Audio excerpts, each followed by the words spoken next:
Hey hi hello buddies. இன்னைக்கு நம்ம 2002ல release ஆன மலையாளத்துல எடுக்கப்பட்ட உடல் அப்படின்னு த்ரில்லர் படத்தை பத்தி தான் பார்க்க போறோம். இந்த படத்தோட பேஸ் லைன் என்னன்னா, படம் முழுக்க ஒரே வீட்டை மையமா வச்சுதான் எடுக்கப்பட்டிருக்கும். ஒரு குடும்பத்துல ஆரம்பிக்கிற பிரச்சனை அது எங்க ஆரம்பிச்சு எப்படி போய் முடியுது அப்படின்றத இந்த படத்தோட பேஸ் லைன். இந்த மாதிரி ஒரு அற்புதமான படத்தை ரொம்ப ஷார்ட் அண்ட் ஸ்வீட்டா பார்த்துடலாம். அகைன் இந்த மாதிரி தரமான படத்தை நீங்க பார்க்கணும்னா சப்ஸ்கிரைப் பண்ண மறந்துடாதீங்க.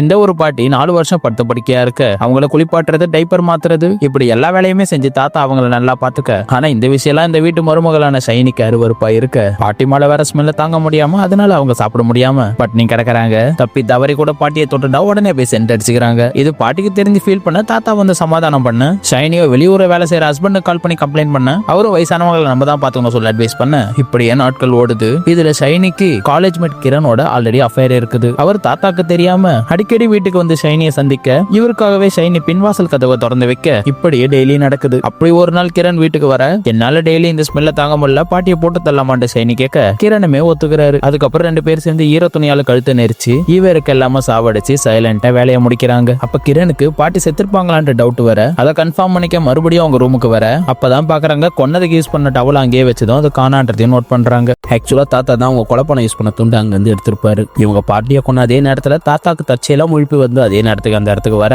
அவர் கழுத்துல துண்டு இருக்கிறத பார்க்க, அதே சமயம் ஷைனி கிரண் கூட பேசி இருக்கிறத கேட்க, அப்பவே அவங்க அஃபேர் விஷயமும் இவங்க 2 பேரும் சேர்ந்துதான் பாட்டியை கொண்டு இருக்காங்கன்றது தெரிஞ்சுக்கினாரு. விட்டு இருந்தா கொஞ்ச நாள்ல அவங்களே செத்துருப்பாங்களே, அவளை நிம்மதியா போக அநியாயமா கொண்டுட்டாங்கன்னு பயங்கரமா கோவப்படுறாரு. உடனே போய் மெயின் ஆஃப் பண்ணி அவங்க தப்பிக்க முடியாத அளவுக்கு டோரை லாக் பண்ணி அவங்க 2 பேரை போட்டதால வெப்பன்ஸோட ரெடியா இருக்காரு. அவர் ஷைனியை சராமரியா அடிக்க, முதலுக்கு அவனும் திரும்பி அடிக்க, இவர் போய் ஒளிஞ்சிக்க, தாத்தாவை வெளில வர வைக்க, பாட்டி மேல கெராசின் ஊத்துறாங்க பாடியை எரிக்கிறதுக்கு. பதிரு போன தாத்தா வேகமா வெளியில வந்தா 2 பேரும் பயங்கரமா அடிச்சு கீழே தள்ளி விட்டு மிதிச்சு கத்தியால குத்திடுவாங்க. இதுக்கு முன்னாடி பாட்டியை கொண்டுட்டாங்கன்னு தெரிஞ்சதும் அவர் அப்பவே தன்னோட பையனுக்கு கால் பண்ணி விடியும் போது நீ வீட்டுல இருக்கணும் சொல்லிருப்பாரு. இது வரைக்கும் தாத்தா தான் இவங்களை சமாளிக்கணும், அதுக்கு இவரு உயிரோட இருக்கணும். அவர் கத்தி குத்து வாங்கினதுக்கு அப்புறமும் போராடி அவங்க கூட சண்டை போட, உடனே கிரண் சப்போர்ட்டுக்கு தன்னோட ஃப்ரெண்டை கூப்பிட, அந்த ஃப்ரெண்டு வெண்டிலேட்டர் வழியா உள்ள வந்துருவாரு. ஆனா அடுத்த செகண்ட் தாத்தா அவரை போட்டு தள்ளிடுவாரு. இது எல்லாத்தையுமே ஷைனி பார்த்ததுல அவளை ஈஸியா தாத்தாவை கொல்ல முடியாதுன்றத புரிஞ்சுக்கிறா. அதனால அவ மொத்த பழியுமே கிரண் மேல போட முடிவு பண்ணி தன்னோட ஹஸ்பண்டுக்கு கால் பண்ணி வீட்டுக்குள்ள எவனோ 2 பேரும் பூந்துட்டான் என்ன காப்பாத்துங்க சொல்லிட்டு போனை வச்சிடறான். அதை கிரண் கேட்டு ஷைனி மேல கோவப்பட்டு மரணடி அடிக்க,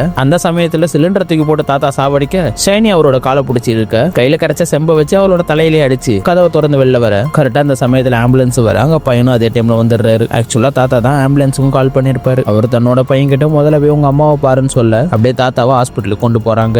வீட்டுக்குள்ள போய் பார்த்தா கண்ணா பின்னான்னு சதறி கிடக்குது. எல்லா பக்கமே ரத்த கரைகளா இருக்குது. பையனும் அம்மாவோட ரூமுக்கு போய் பாக்குறான். பார்த்தா தாத்தா தன்னோட மனைவிய கிளீன் பண்ணி சுத்தமா மெழுகுவத்திலாம் ஏத்தி வச்சிருப்பாரு. அப்படியே கீழே பார்த்தா தண்ணி கழுவிட்டா போற அந்த வழியில ஒரே ரத்தமா போயிட்டு இருக்கு. அடடா, ஒரே வீட்டுக்குள்ள நடக்கிற கதைகளையும் இம்ப்ரெசிவான ஸ்கிரீன் பிளேயும் வச்சு மட்டுமே அற்புதமா எடுக்கப்பட்ட படம் இது.